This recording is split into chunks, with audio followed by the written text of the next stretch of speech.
I made this viral video on the Second Amendment, but the truth is, I've always been terrified of guns. Not just because they're powerful and deadly, but because of everything I've seen about them. Non-stop headlines, school shootings, this whole idea that gun owners are totally reckless extremists. For years, I bought into that fear. Add to that the paperwork and red tape that I hate, and I always figured guns just weren't for me. But the Second Amendment was meant specifically for people like me, not for armies, but for citizens who want to protect themselves. I've lived in a blue state, I've lived in Spain, maybe the most restrictive European country for guns. Now I live in a red state, but ultimately I want to buy an RV and travel the country. That means being alone in some dark woods and sketchy Walmart parking lots. So I set out to exercise my Second Amendment right and buy a gun.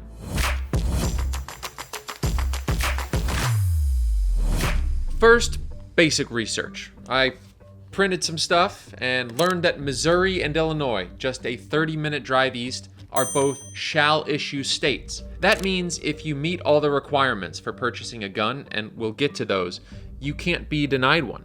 Contrast this with may issue states.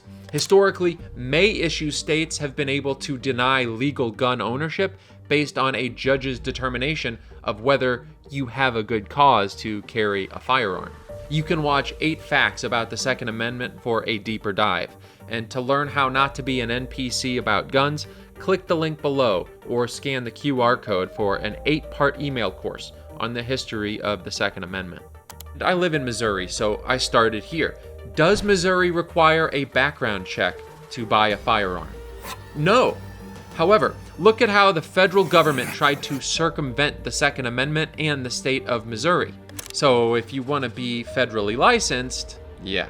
Now I've seen ads for gun shows, but I'm here to go through the full process. And besides, the places closest to where I live, like this Bass Pro Shop and this small gun and ammo dealer, are FFLs anyway. I settled on the small independent shop, figuring I'd make more of a personal connection. Walking into Full Circle Ammunitions and Reloading, let's see what I find out.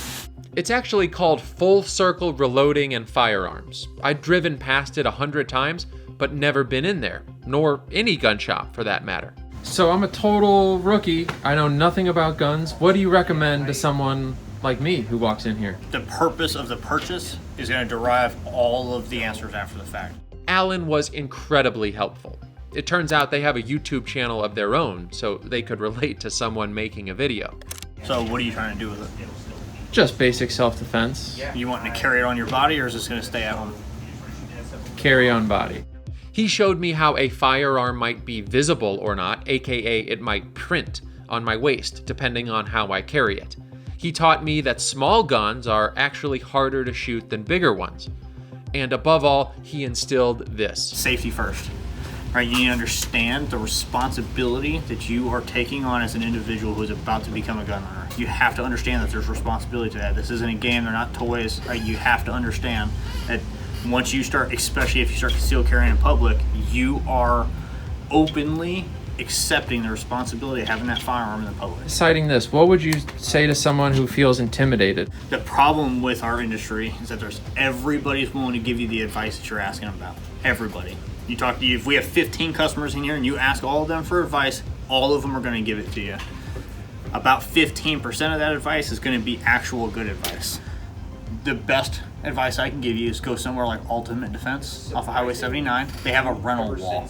As long as you buy their ammo, they will let you shoot whatever pistol you want. I'm so glad I started there. And if you have a friend who's also struggling with this decision or thinking about buying a gun, share this video with them. It will help reduce that intimidation factor. So Alan had earned my trust, and I took his advice. I was off to Ultimate Defense to try some different guns.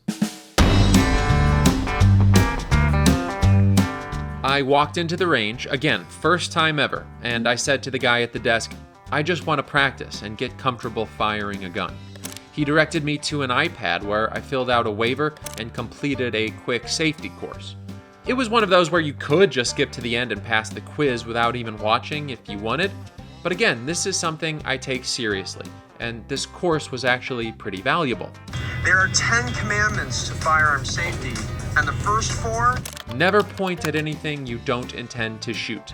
Always keep your finger off the trigger until ready to shoot. Keep the firearm unloaded until ready to use it. Every gun is always loaded. Then I saw the rental wall that Alan told me about, and I asked the employee, which do you recommend for a beginner? He gave me an unloaded handgun in a case with an orange safety flag inside, the magazine and the barrel separate, and made me put on ears and eyes, earmuffs and goggles. Very safe so far. And I'm following his instructions for loading the gun, and I'm trying to keep my 4 tips in mind, especially finger off the trigger until ready to shoot, and now it's loaded. It's in my hand, pointing at my target. I have to tell you, it hit me very suddenly and very hard how serious this was. But then, yeah, it was fun to fire those first couple of shots. It's hard, really hard to hit that target. Can you imagine what it would be like if it were moving, like in a real life situation? As I got some practice, I start to appreciate the smell of the range. It's this weird mixture of oil and like burnt rubber. And when I pick up the empty bullet casings that fell on my table, they were still hot to the touch. Eventually, I worked up the confidence to swap out my borrowed gun for something else. I chose the Walther PPK, James Bond's gun. But I'm more accurate with this one, and before I know it, my hour is up, and I've spent like $50 on ammo. But when I'm returning my PPK and settling up the bill, I ask, so I can just buy a gun here and after a quick background check, get one, right? But I learned that buying one isn't as simple as I thought. In Missouri, you do not need a permit to buy a gun, but there's a huge but. Say you forgot you had your gun and you walk into a grocery store or somewhere guns are prohibited. Someone sees it and calls the cops, or say you drive through certain kinds of speed traps and get pulled over with your gun in the car. I learned that there's a huge difference in what will happen to you depending on whether you have a concealed carry permit or not. If you do, the cop will tell you, hey, you can't have a gun in this area, and say, get out of here. Don't let it happen again. But without the concealed carry permit, they're putting you in handcuffs, the guy at the range told me. I live in a suburb of St. Louis, which is one of the most dangerous cities in the country. I go into the city often. Doesn't the need for a permit violate not only the Second Amendment, but more importantly, the natural right to protect myself that the Second Amendment implies? Because, I mean, a gun that you have to leave at home isn't really a gun. That defeats the whole purpose. But let me know what you think in the comments. What do you think about concealed carry laws? Should the government get to decide not just whether you can carry, but where? Regardless, I'm scared enough to decide. I'm not just gonna buy a gun. I'm getting a concealed carry permit first. And as I found out, that would mean walking into concealed carry training on this beautiful Saturday morning. Much to my chagrin, the concealed carry permit required an 8-hour training course, including classroom time that would cover safety and legal training, among other things, then a live fire session at a range with a certified instructor. If I completed that, I'd get a certificate that I could take to my local sheriff's office. The course I signed up for cost $80 with a company called Concealed Coalition, and it was at a hotel nearby. Honestly, it was a bit of a sales pitch. Concealed Coalition also sells memberships that include firearm insurance and paid attorneys should you ever need to actually use your gun. But I did learn some valuable things, such as the difference between prohibited, a term that has legal standing, and unauthorized, which doesn't. The safe passage doctrine allows you to transport firearms across state lines as long as you're legally allowed to possess them at your origin and your destination. And I learned who's eligible to concealed carry in Missouri. And of course, it never hurts to go over those 4 commandments again. The instructor also led us through a conversation about some controversial shootings, the Trayvon Martin case in Florida and the Michael Brown shooting in Ferguson, just a 20-minute drive from where we were. The live fire session was the fun part. That came in the afternoon. Walking into Gateway Gun Club for my test, I need to hit the silhouette 15 out of 20 shots. I think I can do it. That's at 7 yards or 21 feet. That distance comes from the Tuller drill, which is standard operating procedure for training. Even though our trainer Dennis was pretty thorough, I was nervous. I had learned at my last range visit how hard it is to be accurate. I put my safety glasses on, and this video might not show all 15 hits, but I did it. I took a quick selfie with Dennis, he signed my certificate, and I was one step closer to the finish line. Now, all these steps ensure that only the most motivated people and those who are educated enough to do all this research and wealthy enough to afford this class, plus the $100 permit application fee, which we'll get to in a second, end up with the guns. As we cover in our email course, How Not to Be an NPC about the Second Amendment, it was so poorly written that the Founding Fathers left it open to interpretation. It should have been written more like the First Amendment, shall make no law respecting. Anyway, I now had 2 range sessions under my belt. I knew a lot more than when I started, and a quick Google search showed me where I needed to go and what I needed. My signed concealed carry training certificate, $100, and my driver's license. I'm driving to the St. Charles County Sheriff's Office to apply for my concealed carry permit. One of the things I'll have to do there is get fingerprinted. $100 bill, driver's license, concealed carry class certificate. About to turn them into the sheriff's department. Let's see how it goes. And after trying the wrong door, I walked in, went to the window, and handed over my stuff. I got fingerprinted after a short wait, but then... Okay, you said 15 to 45 days and I'll get a phone call? Yep.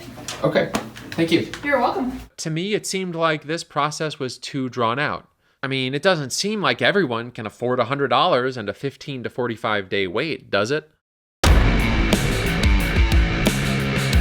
Now, luckily, as it turned out, I got this voicemail after just 7 days. Hi, this is Courtney with St. Charles County Police Department letting you know your concealed carry permit is ready to be picked up. So I went back, showed my driver's license, and bam. In the meantime, I had made up my mind. I had been the most accurate with the Walther PPK, and because I'm a Bond fan, it's the make and model that would most excite me to actually train with. So I went back there and asked them to order me a Walther PPK. The Walther PPK has an interesting history, by the way. Specifically, after the Gun Control Act of 1968 banned the importation of pistols that didn't meet certain requirements of length and weight, well, Walther Arms literally just added an ounce or two of weight to its standard PPK. That's how you got today's PPK/S. Oh, and since the Gun Control Act banned the importation of pistols, about 15 years later, Walther simply set up shop here in the US. I showed off my new concealed carry permit. No joke, one of their employees said, "Man, this is the most comfortable I've seen you in here." He was right, even though I was still nervous. This was a major investment, not just of time and energy, but... So $1,000 even? 1,000 plus tax. Okay. So it'll probably be 1,080. And I can pay by credit card? Sure can. All right. Finally, after all of this, we got to the point we should have always been at. A simple transaction between a buyer and a seller at a store. My firearm was on back order, and they said it would arrive in a couple of days. This time, a wait I wasn't legally obligated to endure, but one I chose to because I wanted a certain gun. All right, I did it. Here's my receipt for the Walther PPK. Thanks to the good folks at Full Circle. They really earned my trust and my respect. And here's the proof. It's done. Sure enough, a few days later... Hey, Trevor, this is Full Circle Reloading. Just letting you know we got your Walther pistol in. So it's here when you're ready. Thank you. But the truth is, I wasn't ready. I'm serious. I was so anti-gun for so long. I've made videos where I admitted to being a Bernie bro. Once upon a time, I voted for him. And gun regulation was a big part of my political identity. So it actually helped that they were closed on Sundays and then closed on Labor Day.